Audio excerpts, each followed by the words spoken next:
Hey everyone, welcome back. This is my review of the anime series, The Severin Crime Edge, or if you go by the Japanese version, Dansai Bundi no Crime Edge. This is one of the anime, along with Gargantia, that I reviewed episodically for the spring seasonal anime lineup, alright, on my channel, and now that it's finally done, I've done my live reaction review of the final episode. It's time for my official review of it on this channel. Hold on a sec.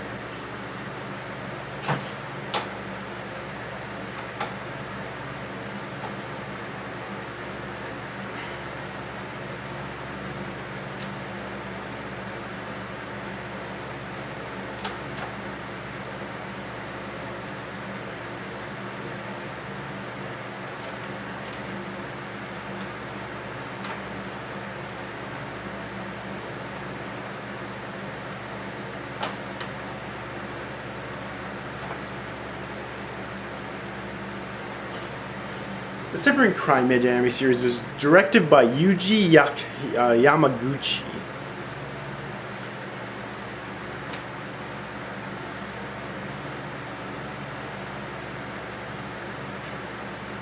It was written by Tatsuhiko Urahata.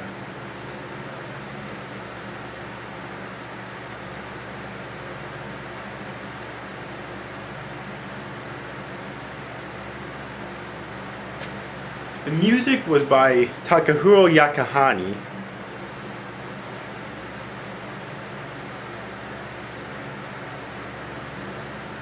And it was produced by Studio Gokumi, which I've never heard of before, but they did a fantastic job with the series. And it was based off of a manga series by the same name, of course, which I have never read, by the way. So, the plot of The Severin Crime Edge is really fucking weird.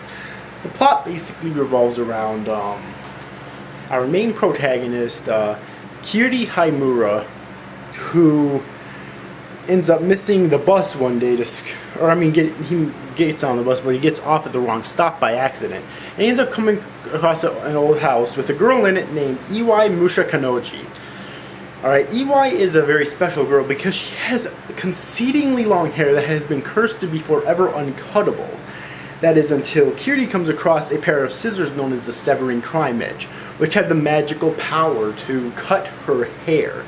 And over the course of the series, they end up getting a romantic relationship with each other, which I think was fairly well done. Since a lot of romantic relationships these days in anime, unfortunately, I feel are really lacking. The one here was actually, I felt, pretty well done, alright? I have to admit. So, yeah. However, we learn later on in the series that these scissors are actually what's known as a killing good. In order for someone to, and there's many people who possess killing goods. In order to possess a killing good, you have to have had an ancestor who was a famous murderer, basically, and use that very killing good. Whether it's the same exact one or just a variant of it, I don't think was ever, like, made clear. But that's basically how you possess one. There's many of them in the series. I'll list off a few of them here as soon as I can get the names down.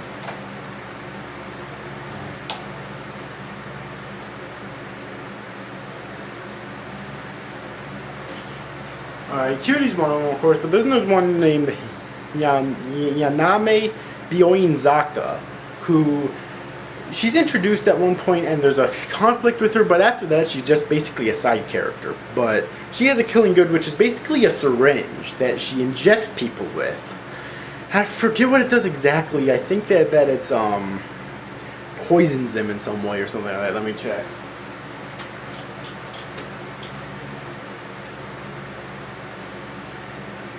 It's called the Injection of Eternal Sleep.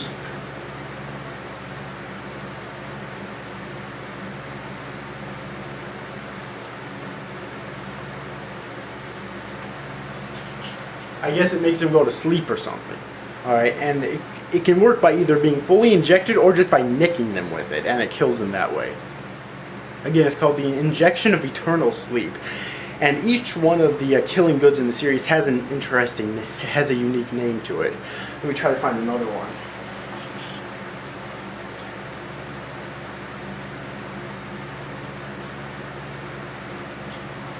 There's also Seiji Nakajima, who actually ends up being killed in a very gruesome way towards the end of the series. And I'm not going to say exactly how, though. And his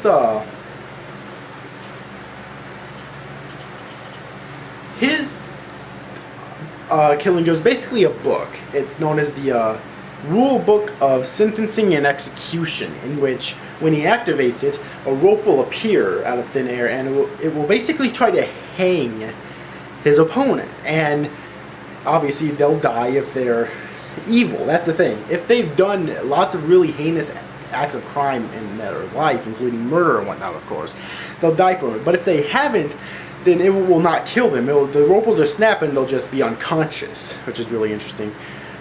Alright, he basically takes it upon himself to try to punish evildoers with this. You know, I mean, and he's really serious about this. He's one step away from I don't know if he's ever done this, but he's one step away from fucking coming up to random people on the street and using it on them just to see if they're evil. And if they're not evil, of course, they won't die. You know. Yeah, let's try to find another one.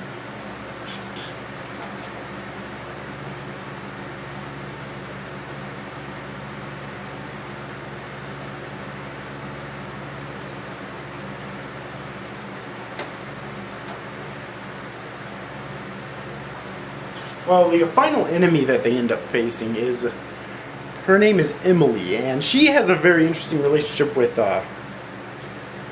EY, because EY's father actually adopted Emily and made her a makeshift author. That's what the people who have killing goods are called, authors. In which her killing good are a bunch of knives. I forget exactly what they're called. Like, yeah, I don't remember what they're called. This internet page doesn't have her name on it, unfortunately, but yeah, basically she's able to inject poison into people when she cuts them, or just cut them up in general. Alright. But she does end up turning good at the end, because her and EY are basically adopted sisters, and she was jealous of EY because she felt that EY was taking her father away, and she believed that EY is the reason why their father left. Alright, at first she couldn't accept the fact that their father was dead. Okay, he died before the start of the series. So yeah, and that's basically character count. There was also this blind woman with a piano killing goods that we see in one episode, and she's never referred to in the entire series again. Like, what the fuck? In the second season, which I'm about 90% sure that they're going to make a second season to the series, because of some things that happened in the final episode, then I really want her to be a major part in it.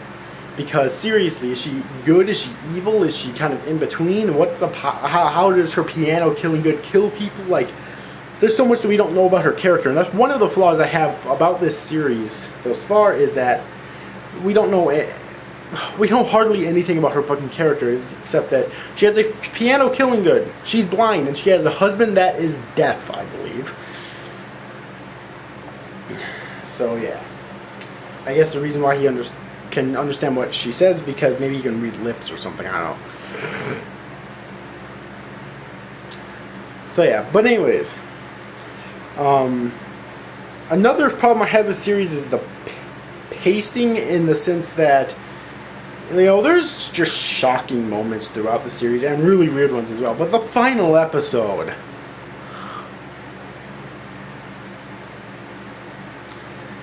was, I mean, I liked how gruesome it was. It really showed but it's just such a shift in tone, and I really felt it would have been better if it happened sooner rather than later. I mean, in terms of Rulebook's death, that was pretty gruesome as well, but other than that, before the final episode, or the final 2 episodes, I guess you could really say, we didn't really see anything that fucking gruesome. You know what I mean? And I really felt it was just such a sudden shift, and it just didn't work really well with me. Alright, also I felt that some of the other characters could have been fleshed out. What the fuck?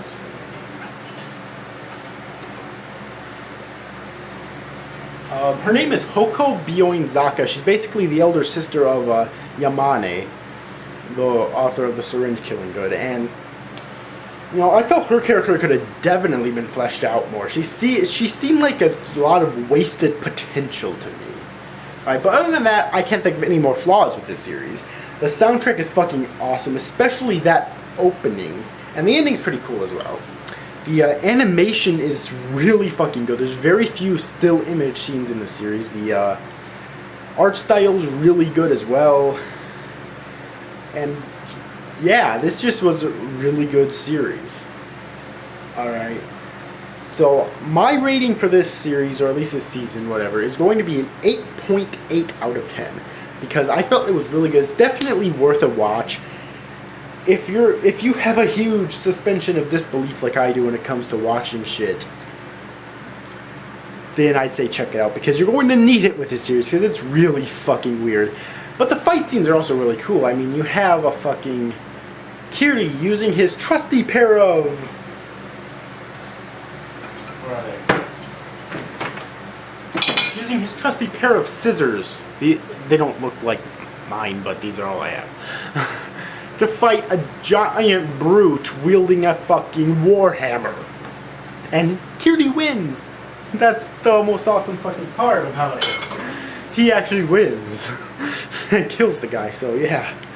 That's what you get a lot in the series. Also, I thought it was kind of weird, like, whenever there's a major fight scene, the color of the screen changes. I don't know, like, from, like, red, blue, green, shit like that. I don't know why it does that. And yellow, I think, at one point. I think it's really off-putting, and I don't like that part at all. Okay? It just seemed really fucking pointless to me, alright? Yeah, overall, 8.8 out of 10, my final rating for this series. I hope you enjoyed it. Guys, see you after, guys. Thanks for watching. Bye-bye.